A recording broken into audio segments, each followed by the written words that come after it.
Mu alipoota ya poliisi ku buzzi bw'emisango eyafulumiziddwa olunaku olw'eggulo kyalagiddwa ng'obuzzi bw'emisango bwesala omwaka oguwedde okuva ku mitwalo 21,875 nga bwe gwali mu mwaka gwa 2024 okudda ku misango emitwalo 19,445 omwaka ogwo oguwedde.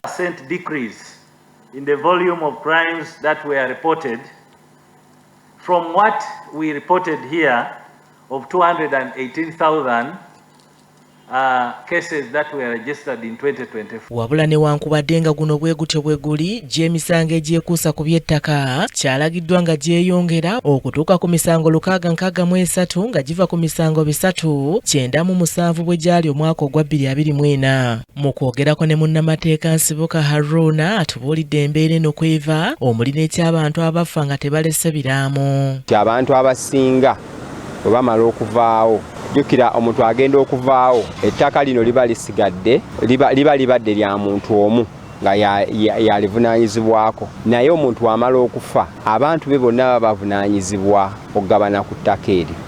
Bantu batono nnyo abaleka ebiraamo eddaame eriraga ettaka eryo lyalibadde likwatibwa litya. Kati weesanga nti mu kugabana ettaka lino ebiseera ebisinga bano abasigire oba kkooti beewadde olukusa oba betuyita administrators bagenda oluusi ne bakola emivuyo ku ttaka ne batandika okutunda ettaka ate ng'obuvunaanyizibwa obubaweereddwa tekuba nti kutunda ttaka eryo wabula obuvunaanyizibwa buba buli kugaba ttaka eryo eri abalivunaanyizibwako. Ono agamba nti n'ettaka eritali lya kyapa libeeramu obuzibu bw'okubeerako emivuyo naddala olw'abasentebe b'ebitundu bagamba abatali beesimbu saako ne babbulooka b'ettaka. Obwesimbu mu ba LC baffe oluusi ebiseera ebisinga naddala wano mu Kampala we tugula bibanja poloti kubanga n'ekya y'ettaka oba engeri gye owuningamu ettaka mu Kampala tuli owuninga mu bupoloti kitegeeza ettaka eryo lya ndagaano, naye twesanze nti mu Kampala biseera ebisinga ba chairperson aba LC batunda ettaka emirundi ebiri. Ba bulooka nabo batandise okukola endagaano. Kati bulooka agenda n'ogenda mu ofiisi ya bulooka n'akugamba nti gwe sayininga wano n'akuwa endagaano naye nga LC tataddeeko muki tataddeeko mukono. Ye munnamateeka Kakulu Tumusiime embeera y'emisango gy'ettaka okweyongera agitadde kusiga eddamuzi ne poliisi. N'abalamuzi tebatwala budde kumanya ku finding out ekibeera ku ttaka kwennyini.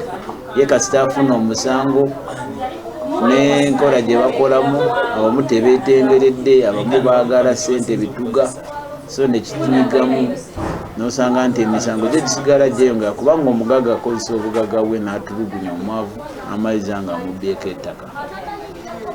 Ne poliisi naye egezezaako okuyamba abagagga kubba amataka. Bano balaze ebisaana okukolebwa mu kaweefube okukendeeza endooliito ku ttaka n'emisango egiwaabwa entakera. Edda kooti za local council courts oba kooti ezatulanga ku magombolola zayambanga nnyo okumala ensonga ezo z'amataka kubanga bo baba bamanyi ekibeerako wantu we babeera, naye kati zonna balinga abazigoba so tezikyatuyamba. Osanga omuntu alina omuntu ayabadde n'ettaka ali Entebbe alina okujja Kampala kuwoza, omulamuzi w'e Kampala talina na budde bugenda, naye singa bazzaayo oba ne badownsizing ne baddayo ku parish oba sub counties ne bateekako kooti specify nga zikola ku nsonga z'amataka. Walina okubawo land desk ku divisions ez'enjawulo nti buli agula ettaka endagaano yagikwata ekisooka erina okubaako mukono gwa LC 1, LC 2 ne LC 3. Kati endagaano eyo nejja town clerk n'aregistering eki endagaano eyo so that buli agula epoloti eyo ayina kusooka kujja ne yeebuuza biki ebikwata ku ttaka eryo biki manya ku poloti eyo. Ab'ebibanja oba toyagala kubbako kibanja kye kisookera ddala kyalibadde kirungi n'oba nti weegula. Bannabyabufuzi mu ngeri y'emu banokoddwayo nabo mu by'okweyongera kw'emisango gy'ettaka. Kimuli Abdallah yakusakidde eggulire lino ku Racket TV amalindirire.